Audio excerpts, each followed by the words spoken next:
दोस्तों, आज हम जानेंगे रामायण में वर्णन सोने की लंका की कहानी। इस कहानी में बताएंगे 4 बातें।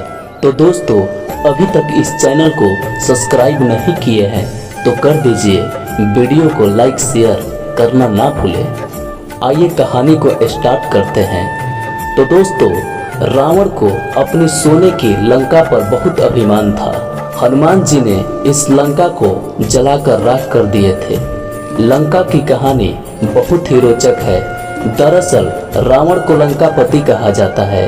रावण स्वयं को लंकापति कहलाने पर प्रसन्न होता था। उसे लंका से बेहद लगाव था, क्योंकि उसे ऐसा लगता था कि लंका जैसा दूसरा कोई स्थान दोनों लोक में नहीं है।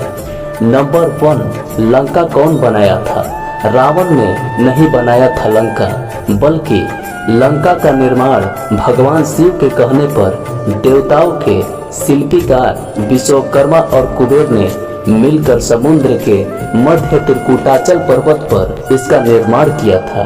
त्रिकुटाचल पर्वत के बारे में कहा जाता है कि त्रि यानी 3 और अकुटाचल यानी पर्वत, यानी लंका का निर्माण 3 पर्वत श्रृंखलाओं से मिलकर किया गया था, जिसके पहले पर्वत का नाम सुबेल था।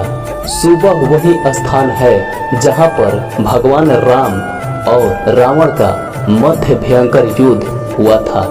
इस पर्वत के दूसरे भाग को नील कहा जाता है। इसी स्थान पर लंका का महल था। इस पर्वत का सबसे सुंदर भाग सुंदर पर्वत था, जहां पर अशोक वाटिका थी। इस स्थान पर माता सीता को रावण ने रखा था। नंबर 2, लंका क्यों बनाया गया था? पौराणिक कथाओं के अनुसार लंका का निर्माण भगवान शिव ने माता पार्वती के लिए कराया था। शिव पुराण में इस कथा का वर्णन मिलता है। कहते हैं कि एक बार भगवान विष्णु और लक्ष्मी जी भगवान शिव और माता पार्वती से मिलने कैलाश पर्वत पर आए। ठंड के कारण लक्ष्मी जी ठिठुरने लगी। सर्दी से बचने के लिए उन्हें पूरे पर्वत पर कोई स्थान नहीं मिला। तब मजाक में लक्ष्मी जी ने माता पार्वती से कह दिया कि आप इस पर्वत पर कैसे जीवन व्यतीत करती हैं। इसके बाद माता पार्वती ने बैकुंठ धाम की यात्रा की।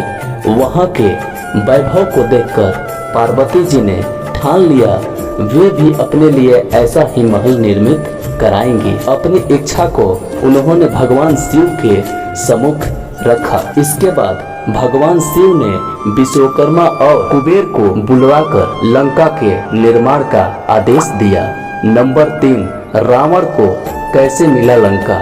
रावण छल करने में प्रवीण था। एक बार जब वह लंका के ऊपर से गुजर रहा था तो उसे लंका को देखकर लालच आ गया। लंका को प्राप्त करने के लिए उसने ब्राह्मण का रूप लिया और भगवान शिव के पास पहुंच गया। भिक्षा के तौर पर उसने सोने की लंका की मांग की। भगवान शिव ने रावण को पहचान लिए, फिर भी भगवान शिव ने उसे निराश नहीं किए। सोने की लंका दान में दे दी। नंबर 4, सोने की लंका जलकर राख। दोस्तों, लंका जलकर राख नहीं होता, सोने की लंका अभी भी रहता। आप लोग यही जानते होंगे कि रावण ने माता सीता को लंका ले जाने के कारण जला सोने का लंका। जलने का कारण ना तो माता सीता थी, ना तो प्रभु श्री राम से बैर। लंका तो इस वजह से जली जब रावण को शिव जी ने लंका देने को कहे, तब माता पार्वती को यह बात पता चल गई। उन्हें बहुत क्रोध आया और क्रोध में उन्होंने कहा कि सोने की लंका एक दिन जलकर राख हो जाएगी। वही हुआ भी। हनुमान जी ने सोने की लंका को जलाकर राख कर दिया। दोस्तों, ऐसे ही भक्तिमय वीडियो और कहानी सुनने के लिए इस चैनल को सब्सक्राइब करें, वीडियो को लाइक करें, शेयर करना ना भूलें।